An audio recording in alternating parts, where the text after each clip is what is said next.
My name is Laurel, and I was born to people who didn't want me. My mother used to say it casually, like she was commenting on the weather. You were a surprise, she'd tell anyone who asked with a shrug and a polite smile. Sometimes when she forgot I was in the room, it became, we didn't plan for her. Honestly, we were done after Selena. Then she'd trail off pretending there was nothing cruel in the silence that followed. Selena, my sister, was already 10 years old when I came along. By then, she was the center of their world, a straight-A student piano recitals, endless soccer games, and science fairs. There were photos of her everywhere on the mantle on the fridge, even laminated into ornaments on the Christmas tree. I didn't appear in those photos until I was old enough to hold the camera and take them. No one ever said they hated me. They didn't have to. Indifference speaks loudest when it's dressed as politeness. I learned early to stay small, to not ask twice to clean up after myself. They fed me dressed. Me reminded me when school started. But the warmth, the softness that families are supposed to have, it lived elsewhere. That elsewhere was my grandparents' home. Every weekday morning after a silent breakfast, my father would grab his keys and glance at me. "She's ready," he'd ask my mom. "Yep," she'd reply, not looking up from her coffee. Then we'd drive to my grandparents' small yellow house where the curtains always swayed in the breeze and something was always baking in the oven. "You're our little blessing," my grandmother would whisper every time she hugged me. My grandfather called me his girl and taught me how to count change and tie double knots. At their house, I wasn't an afterthought. I was someone they had waited for. They picked me up from school, packed extra snacks in my lunchbox, and clapped louder than anyone at the third-grade talent show where I froze halfway through my poem. "You were brilliant," Grandpa said anyway, as if I'd brought the whole room to tears. I started to believe him, at least when I was with them. When Selena left for college, my parents didn't cry. They threw her a party with pastel cupcakes and a big "You Did It" banner across the kitchen window. My mother made a slideshow of childhood photos. My father gave a speech. "She's going to do great things," he said, proudly lifting his glass.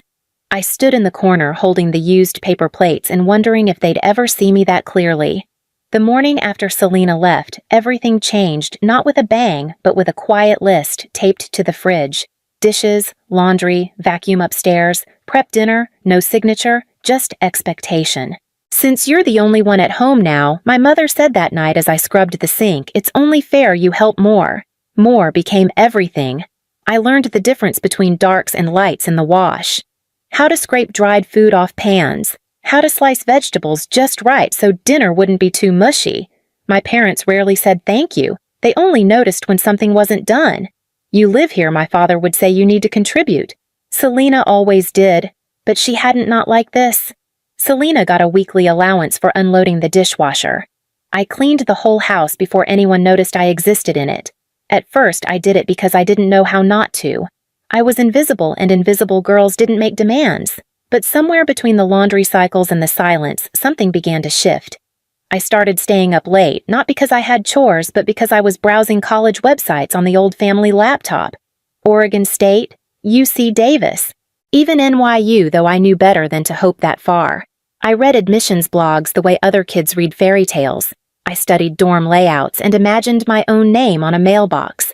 Not because I thought anyone would send me letters, but because it would be my name, my key, my room. I stopped waiting for anyone to notice I was tired. I did the work. I cleaned the toilets. Then I'd sneak in an hour reading about scholarships, calculating GPAs, whispering goals into the dark. It was the only kind of dreaming I could afford. The acceptance letters came in a wave, 3 in 1 week. Each envelope felt like oxygen, like someone out there had seen past the chores and the silence, and decided I was worth a place at their table. I lined them up neatly on the dinner table one night, heart-pounding, waiting for a reaction. My mother barely glanced up from her plate. "That's nice," she said, then passed the salt to my father. I waited, thinking maybe they hadn't understood. "I got into all 3, I repeated, quieter this time. My father swallowed a bite of meatloaf, then sighed. "We can't pay for any of them." At first, I thought he was joking.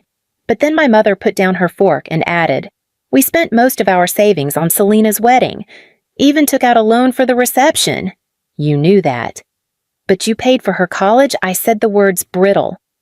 That was different, she replied. We saw potential in her. My chest tightened. The table went quiet again, as if they hadn't just cracked something open inside me. You should get a job, my father said after a moment. Save up, apply for loans. That's what responsible adults do. I got up without asking to be excused. My hands were shaking. I climbed the stairs, closed my door, and pressed my phone to my ear with trembling fingers. My grandmother picked up on the second ring. Sweetheart, she said. What's wrong? I couldn't even speak at first. Just cried. Within 15 minutes, I was at their front door. My grandfather opened it before I knocked. They didn't ask questions, just pulled me into their arms like they'd been expecting this moment. When I finally told them everything, my grandfather's eyes darkened. My grandmother stayed quiet. Her mouth set in a line that only deepened with each word I spoke. Then he got up and walked into his study. He came back holding a worn brown folder. We've been saving for your education since the day you were born, he said, handing it to me. Inside were bank statements, enough to make all 3 letters possible. You pick the school, he said softly. We'll handle the rest. And just like that, everything shifted. I moved into my grandparents' home 2 weeks before freshman orientation. My mother didn't help me pack. My father didn't ask where I was going. Selena didn't call. I left behind a room I had scrubbed spotless, a house where silence had always been louder than any goodbye. At my grandparents' house, I had a real desk, a door that locked, a warm breakfast every morning. They took me shopping for notebooks, helped me organize my financial aid paperwork, and drove me to campus like it was the first day of something sacred. My grandfather kissed the top of my head when he dropped me off. Go make us proud, he said, even though I already knew I had. I chose finance because I wanted to understand the very thing my parents had used to hold power over me. I wanted to know how money worked, how to make it protect. It grow it. The language of numbers became something I could trust. It didn't lie, didn't play favorites. Classes were hard, but I loved the clarity. I stayed late at the library, asked questions professors hadn't heard in years. For the first time, I felt seen, not for what I cleaned or cooked, but for how I thought. At home, I kept my distance. My parents didn't reach out, and I didn't chase them. The space grew larger with each passing semester, and I let it. Meanwhile, Selena's perfect life started to crack. My grandmother would mention things during phone calls, how Selena's marketing job had downsized, how James couldn't hold steady work, how the wedding glow had dulled fast. They're struggling, Grandma would say, always gently, never asking for anything. I listened, but I didn't respond. I had no advice for someone who'd always been handed everything. Sophomore year, I landed a competitive internship at a boutique financial firm. My supervisor, a sharp woman named Dana, pulled me aside one afternoon. You've got instinct, she said. Don't let anyone waste it. I wrote those words in a journal I kept tucked inside my backpack, the same backpack I'd carried since high school, still stained from scrubbing countertops. And still the past found ways to reach me. My grandfather died on a Tuesday morning in late October. I was in the middle of midterms when the call came. The world didn't slow down, not the classes, the exams, or the traffic outside my dorm, but I did. I sat on the floor of the hallway, clutching my phone, trying to breathe through the emptiness. I made it home in time to help plan the funeral. My grandmother's hands trembled when she poured tea. She kept setting out 2 cups, forgetting he wouldn't need his anymore. We sat in silence most days until one afternoon she looked at me and said, "He always believed in you. So do I." She passed just 7 weeks later. Her absence hit even harder, not just because she was the last, but because she'd been my safe place since before I could spell the word family. After the service, we gathered in a paneled office for the reading of the will. I expected formality. I didn't expect the shock. To our granddaughter Laurel, the attorney read, "We leave our home at 319 Astor Lane in the sum of $150,000. My parents stiffened in their chairs. Selena looked confused. Then came the note. "To our daughter Miriam and her husband Charles. We gave you $200,000 when you asked for it. This is our final decision." My mother turned a deep, blotchy red. My father wouldn't meet my eyes. Later that night, back at the house, I sat at the kitchen table and stared at the hardwood floors we used to play board games on. My mind couldn't stop circling one question. They asked for that money, I asked aloud. Yes, came a voice behind me. It was Mr. Delaney, my grandparents' longtime friend and estate advisor.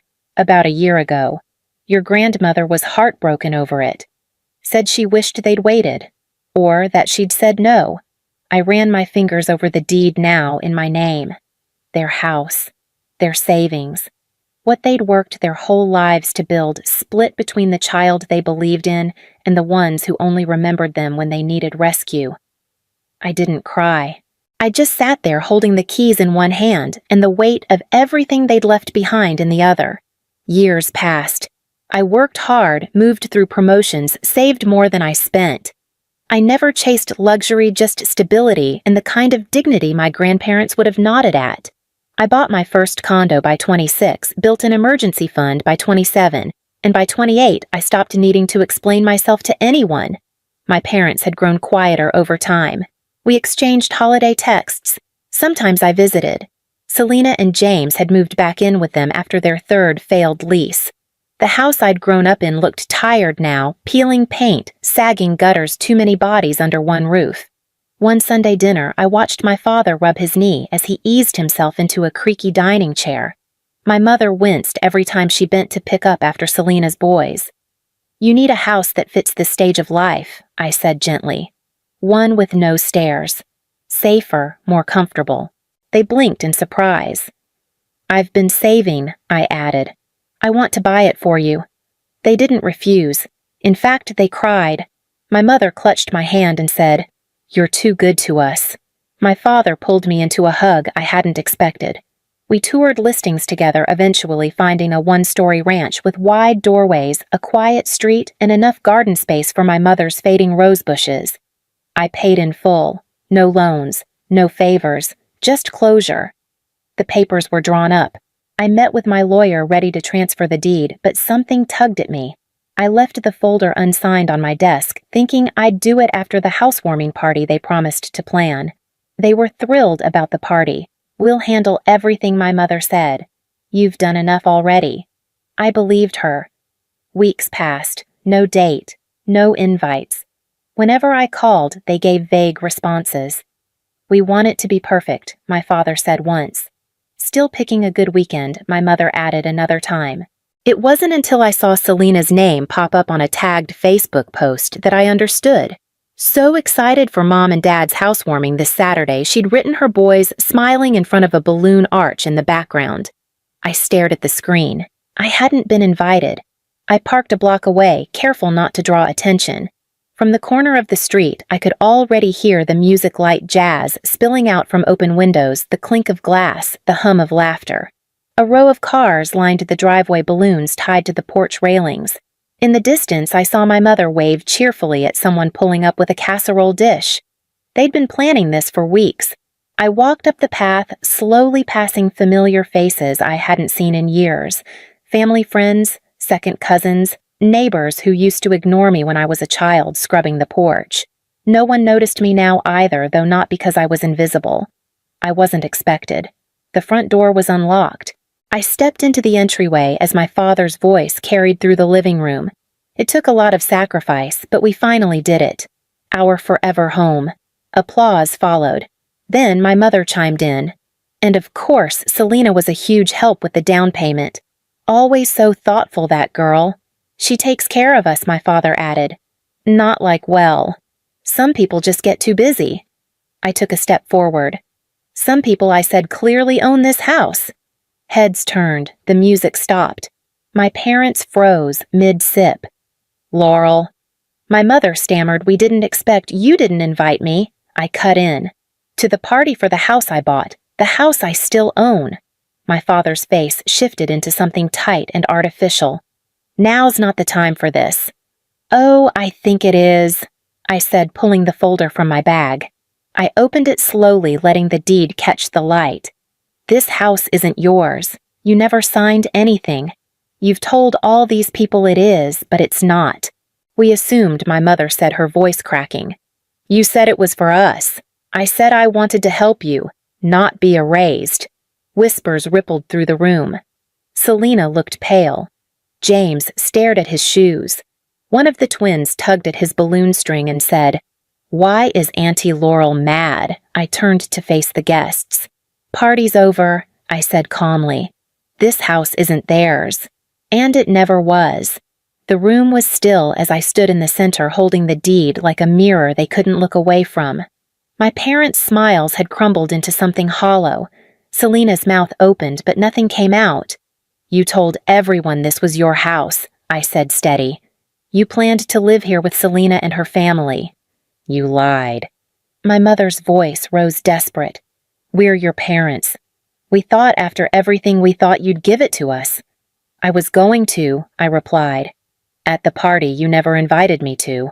We needed a place my father said hands out like he could reason his way back into the lie. We sold the old house. We thought it was safe." I nodded. "It was, until you decided I didn't matter enough to be in the story." The guests shifted uncomfortably. Some picked up their bags. One couple made a quick exit. The truth clung to the air like smoke. "You're being cruel," Selena muttered, pulling her kids close. "Think of the boys." "I am," I said quietly. "And I hope they never learn to treat family the way I was treated." I didn't yell. I didn't throw anything. I just walked to the front door and held it open. One by one they left. My parents, Selena, James, the guests. No one argued, no one apologized. They just gathered their coats and casseroles and left like a parade of regret. When the last car pulled away, I stood in the doorway for a long moment, the cool air pressing against my skin. The silence was absolute, not empty, not sad, just mine. In the days that followed, the calls came in waves, first from my mother, then Selena, then James. I didn't answer. The messages grew more urgent, then pitiful, then angry. Eventually, they stopped. I blocked every number, every email, every attempt at guilt dressed as concern. I wasn't interested in rehashing what they had already chosen, a life where I didn't exist unless I was useful. Word got around that they moved into a modest 2-bedroom apartment. Selena's boys shared a room with bunk beds. My parents took the smaller bedroom. Their old house was gone, and so was their plan to live in mine. I gave the house one last walkthrough, touching the corners where my grandparents used to laugh, used to read, used to remind me that I mattered. Then I called the agent, listed it, took the offer, signed the paperwork. The morning the sale went through, I opened my filing cabinet and slipped the deed into a folder labeled closed. It felt right. With the funds, I started planning something for myself. Nothing dramatic, just a future on my own terms. I invested a portion, set some aside, and tucked the rest into an account labeled legacy. Not theirs. Mine. The house was gone. The weight of their need, their excuses, their expectations gone with it. What remained was clean air, a blank space, and a life I didn't have to ask permission to live. I moved into a small cottage at the edge of town. Nothing flashy, just quiet, light-filled mine. There's a corner window where the sun filters in at just the right angle every morning, and I keep a chair there with a blanket folded over the back. I sit there sometimes drinking tea, reading, thinking of them. Not my parents. My grandparents. I keep their photo on the mantel framed in walnut. They're laughing, both of them. Her eyes crinkled, his arm around her shoulder. I don't cry when I look at it anymore. I smile. Every decision I make now carries them with it. The way I manage my money. The way I listen before I speak. The way I remind myself that love isn't loud but steady. Someday, if I have children of my own, they'll never wonder where they stand with me. They won't have to earn affection or compete for a piece of it. They'll know they were chosen, cherished, claimed right from the start. I planted lavender in the front garden last week, my grandmother's favorite. This morning I watered it barefoot, the hose in one hand, sunlight on my face, and the peace of knowing I had broken the cycle.